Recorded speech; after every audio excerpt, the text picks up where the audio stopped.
So last season with Norrköping, we kind of did the unthinkable, sort of. It wasn't too really out there because we did finish like in the top 6 last season or the season before, but we are champions of Sweden once again. This time around on the 1st of February, obviously we have not kicked off the season just yet. Season preview wise, we are expected to finish in 10th place. We literally won the league last year. I feel like we should be aiming for possibly winning the title for a second time. Taking a quick look at the competitions as well, we are still in the Europa League. We've actually qualified in 5th place. We have won 5 matches, beating LASK Brøndby, Nordsjælland, Parthenope, I don't know why, it's Napoli, I know it's Napoli, Astana, and we have drawn with Ajax and Zrinski, and we have lost against Real San Sebastian, or Real Sociedad if you're normal. So, we go through to the Europa League round of 16.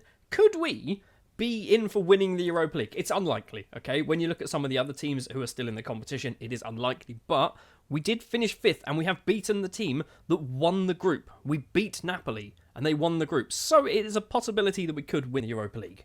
Throughout the entirety of pre-season, I've actually been trying to trim down the squad, getting rid of a lot of players. Financially, the club is in a good position. However, transfer budget-wise, we don't have a huge amount at all. We should be getting a lot more transfer budget with 5 million in the bank. We've been well over our wage budget over the last couple of seasons as well, so we've kind of gone through, got rid of a lot of players, but we have replaced them as well, and it's kind of why you find that our transfer budget is nothing, and our wage budget is basically the same as where it was last time. We've sold £1.7 million worth of players and no real big transfer. There's not like a £1.5 million transfer that's gone through. Pelle Antonsen, first up, leaving, going to Bordeaux. He has gone for £58,000. Victor Chu has left on a free transfer, going to Randers. John Carlson is one of the bigger names to leave the club. He has gone for £475,000, signing for Sturm Graz. For £425,000, Canadian international Max Vogel has left and moved over to Partizan. Dramain Koulibaly moves over to Westerlo for £75,000. For £375,000, Sebastian Fredriksson has moved over to Antwerp. We have sold one of our better goalkeepers in the shape of Mies van der Meer. He's moved over to Almeria, and he has gone for £85,000. For just under £100,000, Andreas Oman has moved over to Brest. Sturm Graz have picked up Ricardo Casiliero as well. He has gone for not a lot of money, £16,000. Jesper Iversen has moved over to Hammarby on a free transfer. Halmstads have picked up Linus Tagesson, also on a free transfer. Arvin Lovdau has moved over to Vassland for £8,000. And David Doob has moved over to Kalmar for £54,000. Lots and lots of players leaving the club. Some of them were technically first-team players as well, but don't worry, we have replaced them. Some players we've brought in so far are really quite good. So joining the club then in order of value, apart from one free transfer that I will mention at the end. Jose Lopez is first up, 27 years of age, signing from Nacional Uruguayan. I was going to say international. He's not. He's come in as a backup left back, even though he's probably more of a left winger. And did I say free transfer? He's come in for free. We have gone over to Mjällby to pick up Lars Lundgren. He has joined for not a lot of money at all. I believe we signed Lundgren, did we not? We signed him for 190 from Helsingborg. We've now brought him to Norrköping for £61,000. He's come in for a little bit more squad depth. It wouldn't be a transfer window without signing a goalkeeper. Mohamed Nygren is the goalkeeper this time around, signed from Vassland. He has come in for not a lot of money at all, £62,000, formerly of Helsingborg, and then moved over to Vassland on a free, and we've picked him up literally a year later for £62,000. We've had a little excursion as well over to Cameroon. 2 players have joined from Coton Sport. Emile Fotso is the first one, 18 years of age. Attacking midfielder, striker. I think I want to deploy more as an attacking midfielder. He has come in for £75,000. And also joining for £75,000 from Coton Sport is Marcelin Mavondo, an 18 years of age, 6 under-20s caps, Cameroonian. He's got a very good set of mental numbers. Physically as well, looks pretty good. Technically also doesn't look bad for an 18 years of age player. I think Mavondo could be really useful for us. I think the same for Fotso, by the way. I'm not just saying that Mavondo's better. I think they're both very good. For what is arguably too much money, £275,000, we have signed Isaac Sprangberg, might be his name, 21 years of age, Swedish central defender, signed from Värnamo. I brought him in because I feel like he could be good. He's got some good mental numbers. Technically, it's not the best. He's got low determination, though. I did kind of believe my scouts when they said you should sign this person. I've done it. I'm now looking at him going, was this a silly thing to do? It doesn't matter. He's here now. And somebody else who is also here now is Mohamed Durbel. That's right, the player that we signed for Mjällby has now followed us to Norrköping for, I think, £500,000. £500,000. We have brought in Mohamed Durbel. He's played not a lot of matches. In fact, 10 matches he played for Mjällby in total. And we've brought him in, and he might be our number 1 goalkeeper. Not quite sure yet, but he might be. Also, he does have 11 penalty taken. he might be our penalty taker as well. Although that could also be a massive risk. And the final player to join is a free transfer Brazilian called William. He's got under 20s caps. He's a central midfielder by trade, but he can also play as an attacking midfielder. And he's come in on a free after leaving Flamengo last season. And he's ridiculous. Yes, he's getting paid £10,250 a week. It's a lot of money, but he's really, really good. He's one of our best players. In fact, he probably is our best player. And looking at our squad, I know full well we're still on the 1st of February, by the way. We've got a whole transfer window ahead of us. But the squad at the moment, we've got William, we've got Felix Honey, both of them 4-star. We've got Brown and Johnson, both of them at 3.5-star. You can see Durbel, Julius Brown and William will be locked into the starting 11. We are going to jump forward now to the end of the transfer window to see how well things go. Also, Swedish Cup is a thing. I will tell you what happens in the Swedish Cup immediately, because that's the first thing we do, because we always seem to forget it exists. And I say we, as if it's your fault, it's definitely mine. We have made it to the final again for a second season in a row. It is a repeat of last season's final, which was won by Bromos Poshkana. Maybe this time around, we will be the team lifting the Swedish Cup. A Swedish Cup, by the way, that hasn't been won by Norrköping since 1994. I think I said that last episode. Other things to mention, we have been knocked out of the Europa League, unfortunately losing against Nordsjælland. A 1-1 draw in Sweden and then a 2-0 defeat in Denmark means we do lose and drop out, which is not good. It's really not good. I feel like we should have done better. And then when we look into the quarterfinal, there are no Swedish teams. There is. We've got Djurgårdens. How did I miss Djurgårdens? We've still got a Swedish team in this. Maybe Djurgårdens can win the Europa League. Just having a look as well, Champions League, definitely no Swedish teams. In fact, all of them are basically, we've got 5 English sides, we've got an Italian side, a French side, and a Spanish side. Basically, if you were told, pick 4 nations who will be in the quarterfinals of the Champions League, you pick those 4. Right, taking a quick look at our finances. We have gone up a little bit in our transfer budget, but what actually have we done? What's technically not being sold, Romeo Sumohoro has brought in the most amount of money. He's gone out on loan to Landskrona until the end of the season, and they're paying £500,000 for the pleasure, which is good because he wasn't going to get into our squad or our starting 11. They're paying £500,000 to develop one of our players. Hopefully develop one of our players. And that is it for leaving the club, really. Lots of more loan deals, but no one leaving on a permanent deal. We have also signed 2 players on free transfers. I went scouring through international teams, under 21s and under 19s and things like that, and I picked up Gazozo, who is a Togolese international centre-back. He's come in on a free transfer and gone out on loan to Vasteras. And from Kazakhstan, we have Said Pavlov, who looks rubbish. I've brought him in purely because those mental numbers look quite good, and he's already gone out on loan as well. He's gone to Braj or Braga. I'm assuming it's Braj. So yeah, that is the transfer business that we have done.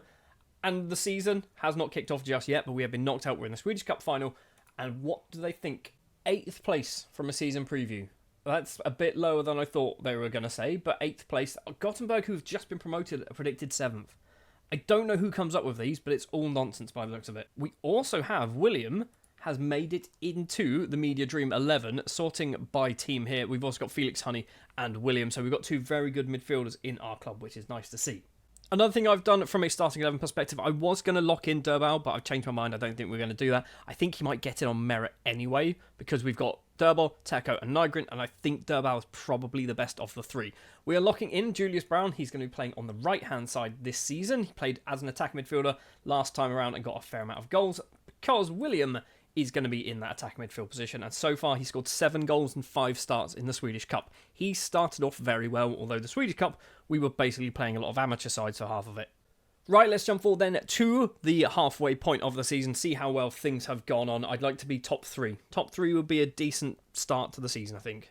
Or top. Top also works. 11 wins, 1 draw, 1 defeat. Nunes is our top goal scorer with 10 goals so far. Things have started off very, very well. How is William getting on? He's got 6 goals in 13 appearances. We've got Julius Brown as well playing on the right-hand side. He's got just 2 goals, but 7 assists in 12 appearances. Another thing we need to check, what happened in the Swedish Cup final?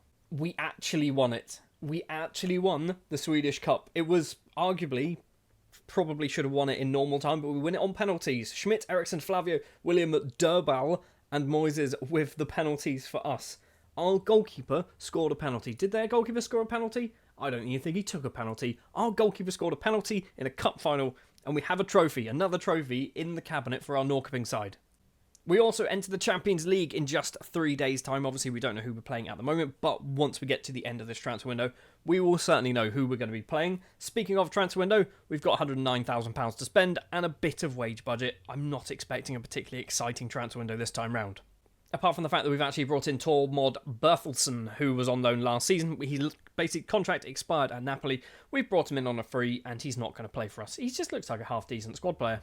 Right, let's jump to the end of the transfer window, see how well things have gone on. Like I said, I don't think too much is going to take place. Or maybe I was wrong. We have gone forward literally like 2 weeks. It's the 22nd of July. We have been offered the Sweden job, and I can only assume we've just come out the other side of a World Cup or something along those lines, so European Championships, and they did badly. They drew with Denmark, lost against France, lost against Serbia. We've not applied for this. Didn't even know the job was available. They've just turned up at my doorstep and said, we would like to give you the job. And if you saw in the community post or whatever they're called, I put a poll up saying if this situation occurred, definitely wasn't talking about this exact situation. What should I do? Should I take the job? Should I stay as Norrköping and take the job? Should I leave Norrköping and take the job? Or should I not take the job? And I think what we're going to do is we are going to take the job, and we are also going to stay as Norrköping manager. So let me just kind of talk to you how I'm going to kind of manage the Sweden side. And it's going to be quite boring, to be honest. I'm not going to do anything. I'm going to get an assistant manager in, and I'll tell you who the assistant manager is in a minute, but I'm going to get him in, and he's going to do pretty much everything. We're going to do the tactics, so we are going to do our normal tactic that we play with Norrköping. And other than that, we're just going to let the assistant manager do it. And we don't technically have one at the moment. We've got one for the under-21s, but we don't have one for the first team. However, we do have this man called Max Linden, who starts as Helsingborg assistant manager. He moved with me to Mjällby. He also moved with me to Norrköping. I think it is only fitting that Max Linden moves with me to the Sweden job as well. So we are going to offer him the job. Hopefully he becomes our new assistant manager. And that is basically going to be it. We're going to hope that the formation will kind of just propel us through, and we just need to focus on what we're doing with Norrköping, getting some decent Swedish footballers through the door. So anyway, with that slight kind of interjection, we're now in charge of Norrköping and Sweden. Let's jump forward to the end of the season. Not end of the season, end of the transfer window. We're still in that, aren't we? Well, from a league perspective, you can see there, we're currently sat top of it, 21 games played. We have 50 points on the board, 4 points clear of Mjällby in second, and then Helsingborg in third, who are 9 points behind us. We are into the Champions League, which we already knew anyway. We have, I believe, battered somebody in the Swedish Cup, 13-0. There you go, that was a lovely victory. And from a transfers perspective, we've sold a couple of players and brought in one new player. Kola Diakite has moved over to Spartak Moscow for £36,500. He was complaining he wasn't getting football, so we've basically just taken a bit of money for him. And for possibly up to 5.75, Abu Dumbaya has moved over to AIK. The fact that he stayed in Sweden is quite nice. We signed him on a free transfer. He wasn't getting a huge amount of football. He was getting a bit annoyed, so we've picked him up. 2 players have joined the club, and once again, we've gone scouring through youth nations, and we picked up a Turkish man called Nihat Aydin, who has joined on a free transfer from Trabzonspor. And for £50,000, we have picked up Cameroonian international Raoul Fondop from Bambutos in his native Cameroon. I think this one could be a very good signing. He's obviously going to be retrained more specifically to be that defensive midfield role, because I think he can do it. I think Fondop could be an exceptionally good player for us. But that is it for the transfers for this season. Like I said, competition-wise, we are top of the table. Let's have a very quick look. Who are we playing in the Champions League? It is going to be very difficult games all round, or maybe not. We are starting things off with WSG Tyrol from Austria, Marseille, Atletico Madrid, Porto, Dinamo, Frankfurt, and then moving into the new year, Real Madrid and Spurs. I can't see us getting out of the group stage. If I'm perfectly honest, I can't see us getting out of the group stage. But we will find out if we actually do. We'll also take a very quick look. What's the fixtures like for Sweden? We obviously haven't taken charge of anyone yet. So we've got European League Division B Group 4 matches, Albania, Ireland and Wales. I'd like to think we'd win all of those. We're going to go forward and find out if we do. We almost won all of them. We won 5 of the 6 in charge of Sweden. We do eventually lose against Wales away from home, a 5-2 defeat, but lots and lots of goals scored. So, formation-wise, seems to be doing a bit of a job. Obviously, Albania, Ireland and Wales are not Denmark, France and Serbia, but they're still not particularly bad. This is still an international football team that we're playing against. So, this is encouraging. This is certainly encouraging. From a Champions League perspective for Norrköping, we are currently sat 17th. 3 defeats, so we've lost against Dinamo, Porto and Marseille, but 3 wins. Frankfurt, Athletic Madrid and Tyrol, a nice 5-1 victory there. So we are in with a chance of going through in the 9th to 24th place positions, which is actually not terrible because we then get another chance to get extra coefficient points.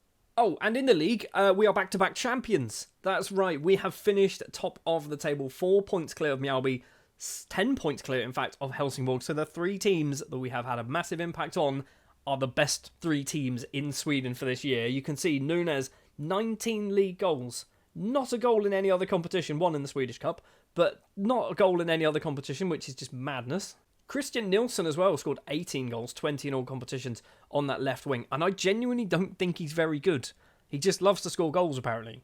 Just very quickly looking at the squad. So we've got Williams scoring 26 with 16 assists. I mean, it says 19 and 12 there. We've got Nunes with 25. Nilsson with 21 and 15. Fischer getting 18 goals? He's playing defensive midfield. Was he taking penalties or something? Does look like he's taken a few penalties. He's got 7 goals from penalties. But still, that's a lot. Julius Brown, 16 goals and 18 assists he managed to get over the course of the year. Flavio's up there with 8 and 3. He's getting annoyed because he wants first team football. He's good. I think he's good enough to get it. Problem is, Nunes is better. The fact that we are kind of scoring this quantity of goals across 5 different players, scoring double figures, that's really quite encouraging for me. Have we got, if we sort by goalkeepers, did Durbal score a goal? No, he didn't. He was also our number 1. Teko was our number 2 by the looks of it. So back-to-back champions then of the Allsvenska with Norrköping. We are now in charge of Sweden as well, which is a huge thing for us to actually do in this save. Because to build this nation properly, I think we need to try and win a major trophy with Sweden. And I know this technically isn't a major trophy, but I think it does go to like playoffs and things like that, does it not? So there is a semi-final which we are not in. There is also a 3rd place playoff and a final and a relegation playoff. I don't know how this competition works, right? I'm assuming the winner is one of those 4. They'll win the whole tournament. But then, I feel like we qualify for like a European competition for winning our group. I should probably know this, right? So, their semi-final, promoted. I genuinely don't understand this competition, but the fact that we've managed to get promoted, that's also pretty good to see. Oh, and one final thing before we end this season. We've got £15 million to spend next year because of our Champions League escapades. We're obviously picking up huge amounts of TV revenue, some prize money as well, which means £24 million is in the bank, £15 million transfer budget to spend. I'm trying to actually do some increasement in like the training facilities, academy coaching, and even the stadium, because I think the stadium is a bit of a limiting factor for us at the moment. So I'm kind of desperately trying to throw money at facilities, and we're just going to see how that goes. But that is going to do it for this season. We're in charge of Norrköping, the double champions of Sweden, and we're in charge of Sweden. And I think next season we're possibly trying to qualify for a World Cup.